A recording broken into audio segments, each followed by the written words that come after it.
Shalom les mamans, nous sommes arrivés à notre troisième jour de jeûne et prière. Nous vous bénissons partout où vous êtes au nom de Jésus. Nous bénissons Dieu, lui qui nous a donné la force de tenir jusqu'en ce troisième jour. Et nous sommes toujours dans notre sous-thème L'âme délivrée, volume 4. Et en ce troisième jour, nous allons parler de loi des familles. Nous avons eu à parler au premier jour du trône familial. Nous avons explicité que dans chaque famille, il y avait un chef, il y avait un roi qui tenait le trône, qui contrôlait tout le monde et qui avait le droit sur tout le monde. Et au deuxième jour, nous avons parlé des autels de famille. Et dans les autels de famille, nous avons compris que c'est le chef de famille qui détient les autels. Et au-delà de détenir les autels, son pouvoir s'assoit sur les autels. Et de ces autels n'écrivent pas en notre faveur, mais écrivent en notre défaveur. Ces autels nous réclament sur le plan spirituel. Et le Seigneur nous a montré comment est-ce que nous pouvons renverser les autels en le brisant par le feu, comment est-ce que nous devons rebâtir un nouveau autel en mettant l'œuvre de la croix, le sacrifice de l'œuvre de la croix, comme l'autel idéal et éternel pour nos vies. Et c'est un autel que le Saint-Esprit vient embraser et agréer afin que la gloire de Dieu se manifeste dans nos vies. Et au-delà de cela, le Seigneur voudrait assez que nous puissions aller plus loin pour détecter les lois de famille. Parce que le roi ou le chef de famille, en connexion avec les divinités par les autels, non seulement il établissait des lois pour la famille qui étaient agréées par les divinités ou leurs dieux, et cela s'appliquait dans la vie de toute une progéniture. Alors, ce matin, le Seigneur nous emmène à pouvoir comprendre de quoi il s'agit et comment ça fonctionne, les lois des familles.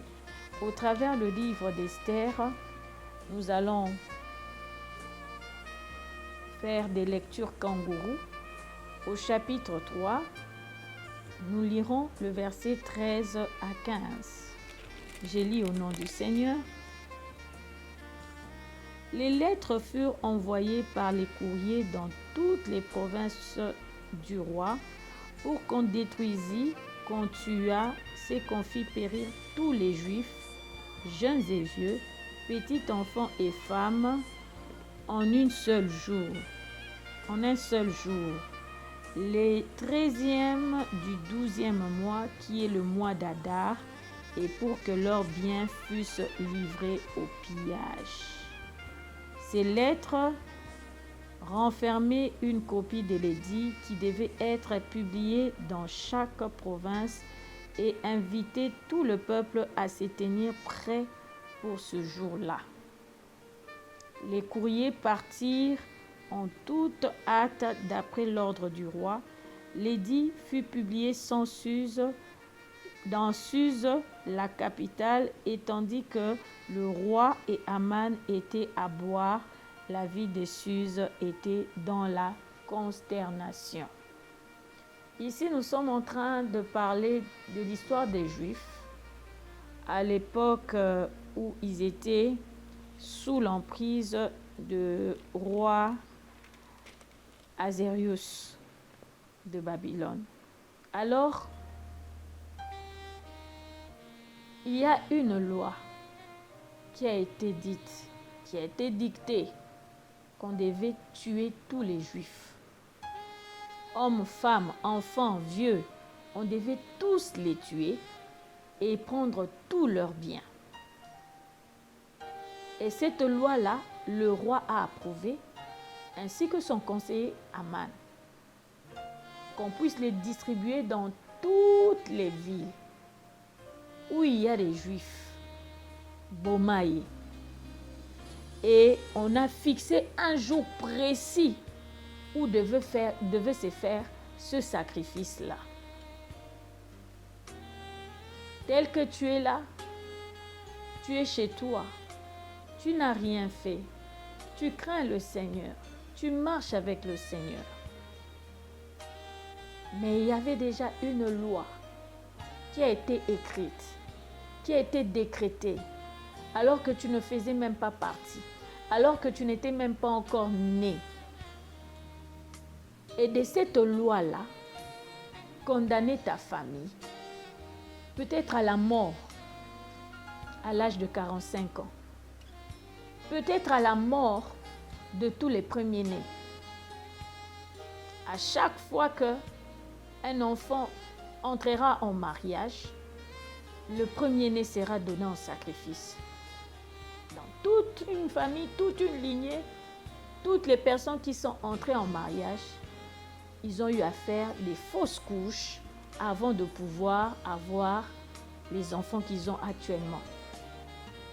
Que des sacrifices, des lois ont été écrites, que dans chaque famille, il y aura une femme dont la maternité sera donnée en sacrifice.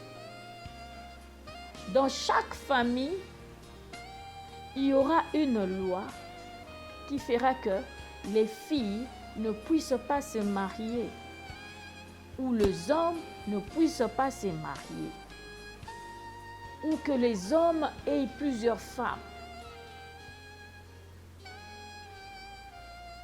Il y a eu des lois qui ont été écrites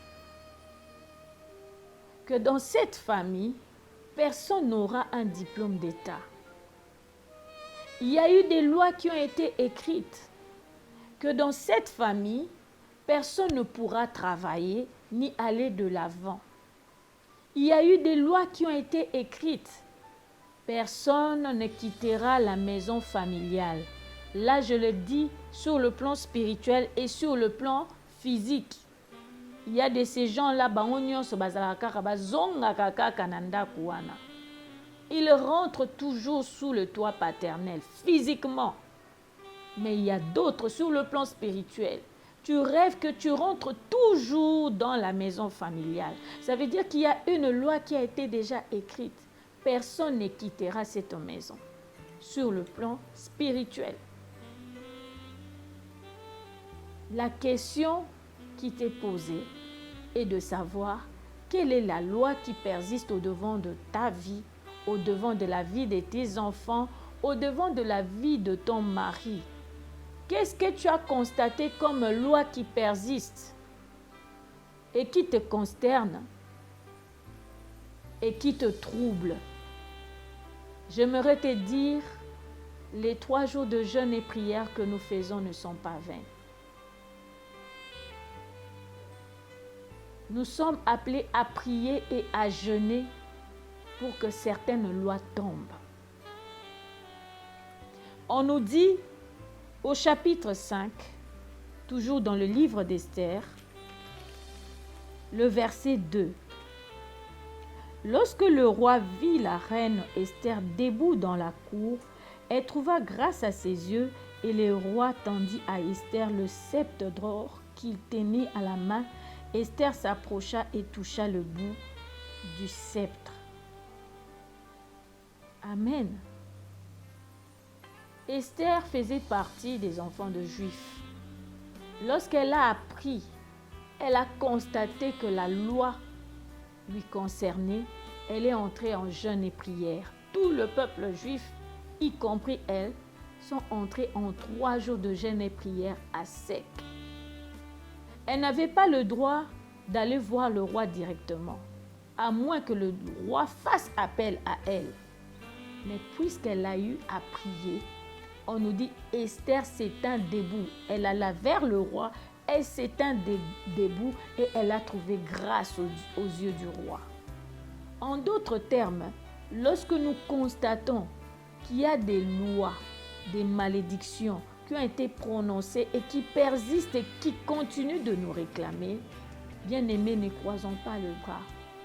Entrons en jeûne et prière pour pouvoir briser ces lois-là, pour pouvoir trouver grâce aux yeux de l'Éternel afin que ces lois-là puissent tomber. Et c'est ce qu'Esther a eu à faire. Par les jeûnes et prières, elle a trouvé grâce aux yeux de l'Éternel. Et le Seigneur a pu tourner le regard vers Esther. Le roi a pu tourner le regard vers Esther. Lorsque nous entrons en jeûne et prière, nous attirons la faveur de Dieu vers nous, afin qu'il puisse tourner son regard vers nous et que, constatant les lois qui se présentent au-devant de nous, qu'il puisse les changer. On nous dit dans Esther 7, le verset 3 à 4. La reine Esther répondit, « Si j'ai trouvé grâce à tes yeux, ô roi, et si le roi le trouve bon, accorde-moi la vie. Voilà ma demande. Accorde-moi la vie. » Bien-aimé, la parole de Dieu nous dit, le voleur ne vient que pour dérober, détruire et égorger. Et c'est ce qui a été décrété pour le peuple juif. Et ce qui est décrété pour nos vies. L'ennemi, à chaque jour, il ne cesse de rechercher les édits pour voler, pour tuer, pour détruire. Et à cela, Esther a constaté, a compris. Et il a demandé seulement que Dieu lui accorde la vie. Ça sera notre prière de ce matin. Que Dieu nous accorde. Tous ceux qui me chercheront auront la vie en abondance. Une vie abondante sur le plan de la santé, sur le plan du corps, sur le plan de l'âme et sur le plan de l'esprit. Il dit encore au roi, « Car nous sommes vendus, moi et mon peuple, pour être détruits, égorgés, anéantis. Encore si nous étions vendus pour devenir esclaves et servantes, je me tairais, mais l'ennemi ne saurait compenser le dommage fait au roi. » Le roi Assuérus prit la parole et dit à la reine Esther, « Qui est-il et où est-il celui qui se propose d'agir ainsi ?» Esther répondit, « L'oppresseur, l'ennemi, c'est Aman, ce méchant-là. » Aman fut saisi de terreur en présence du roi et de la reine. Amen, amen.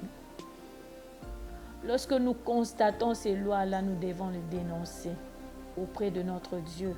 Et c'est ce qu'Esther a fait. Qu'est-ce que tu as constaté comme loi qui plane dans ta famille? Dénonce-le auprès du roi. Dénonce-le auprès du roi de rois. Parce qu'on nous dit, après cela, le roi a demandé à ce que l'édit soit déchiré, que l'édit soit annulé, que la loi soit anéantie. Lorsque nous nous approcherons devant notre roi de rois, lorsque nous présenterons, nous dénoncerons ces choses, soyez-en sûrs que ces lois-là seront annulées, que ces lois-là seront abolies, car la parole de Dieu nous dit dans le livre de Colossiens au chapitre 2 verset 14, il a aboli l'acte qui nous condamnait, les pactes qui nous condamnaient, les alliances qui nous condamnaient. Christ l'a aboli à la croix. Et c'est ce que nous allons faire ce matin. Nous allons abolir ces lois-là. Nous allons abolir ces lois qui nous maintiennent dans des prisons de célibat, qui nous maintiennent dans des prisons de chômage, qui nous retiennent dans des prisons du surplace, où personne ne peut évoluer, dans les prisons des limites, dans les prisons des polygamies, dans les prisons de divorce. Toutes ces lois-là qui nous maintiennent dans des prisons de stériles, qui nous maintiennent dans les différentes sortes de prisons où nous avons été vendus à cause de ces lois-là, Christ l'a aboli à la croix. Et c'est la prière d'autorité que nous allons faire ce matin. Abolir ces lois-là afin qu'il n'ait plus d'effet sur nous, afin que toutes les condamnations puissent tomber et que nous puissions sortir libres de toutes sortes de prisons de famille, de toutes sortes de maisons de famille, de toutes sortes de prisons dans les eaux, de toutes sortes de prisons dans les forêts, dans les villages, de toutes sortes de prisons de la mort, afin que nous puissions sortir les chaînes des pieds et des mains tombées, comme il en fut pour Pierre, comme il en fit pour Silas et Paul.